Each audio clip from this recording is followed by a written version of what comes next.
टेकपंक्तिको weekly अपडेटमा तपाईलाई स्वागत छ। गएको हप्ता प्रविधि क्षेत्रमा के कस्ता नयाँ कुरा भए हेरौं। Xiaomi नेपाली बजारमा आफ्नो लेटेस्ट ट्याब्लेट प्याड 6 लन्च गरेको छ।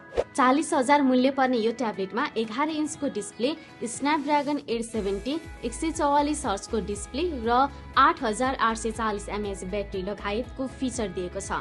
त्यस्तै ट्याब्लेटलाई पानी र धुलोबाट बचाउन तपाईले यहाँ IP53 रेटिङ पनि पाउनुहुन्छ। ट्याब्लेटसँगै Xiaomi प्याड 6 का लागि किबोर्ड र स्मार्ट पेन पनि लन्च गरेको छ, जसको मूल्य क्रमशः 9999 र 8499 तोकिएको छ। एप्पलले आधिकारिक रूपमा आइफोन 15 सिरिजको लन्च इभेन्ट अनाउन्स गरेको छ। सेप्टेम्बर 12 मा हुने लन्च इभेन्टमा एप्पलले आइफोन 15 सिरिज अन्तर्गत आइफोन 15, 15 प्लस, 15 प्रो र 15 प्रो म्याक्स स्मार्टफोन सार्वजनिक गर्नेछ। यी सबै आइफोनमा एप्पलले टाइप सी पोर्ट दिने सम्भावना निकै प्रबल छ। स्पीड टेस्ट प्लेटफर्म ओक्लाले हालै सार्वजनिक गरेको रिपोर्टमा नेपालको इन्टरनेट सार्क राष्ट्रमा सबैभन्दा छिटो रहेको पाइएको छ।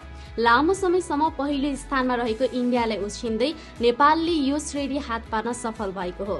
जुलाई महिनामा नेपालको डाउनलोड स्पिड 55.57 Mbps रहँदा इन्डियाको डाउनलोड स्पिड 53.42 Mbps रहेको छ। त्यस्तै तेस्रो, चौथो र पाँचौं स्थानमा क्रमशः बंगलादेश, श्रीलङ्का र पाकिस्तान रहेका छन्। इन्डियाले हालै अवतरण गरेको चन्द्रयान 3 रकेटले चन्द्रमाको सतहको फोटो पठाउन सुरु गरेको छ।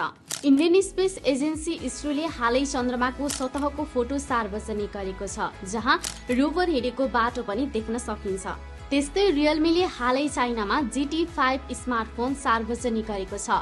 एमोलेड डिस्प्ले, स्न्यापड्रागन 8 Gen 2 जस्तो प्रिमियम स्पेसिफिकेसन भएको यो स्मार्टफोनको मुख्य विशेषता 240 वाटको फास्ट चार्जिङ रहेको छ। 240 वाट चार्जिङका साथ GT5 को 4600 mAh ब्याट्रीलाई फुल चार्ज हुन मात्रै 9 मिनेट लाग्ने कम्पनीले दावी गरेको छ। यसको मूल्य चाइनामा 3000 युवान यानि कि नेपाली लगभग 54000 बाट सुरु हुन्छ। त्यस्तै इलन मस्कको स्वामित्वमा रहेको एक्स यानि कि ट्विटरमा छिट्टै अडियो र भिडियो कलको सुविधा आउने भएको छ। यो कुरा मस्कले आफ्नो ट्विटर ह्यान्डलबाट ट्विट गरी जानकारी गराएका छन्। यो सुविधा iOS, एन्ड्रोइड, म्याक र पीसी सबै प्लेटफर्ममा चल्ने र यसका लागि कुनै फोन नम्बर नचाहिने पनि मस्कले बताएका छन्। वीकली अपडेट र यस्तै विविध जानकारीका लागि टेक पंक्तिलाई फलो गर्न नबिर्सिनुहोला।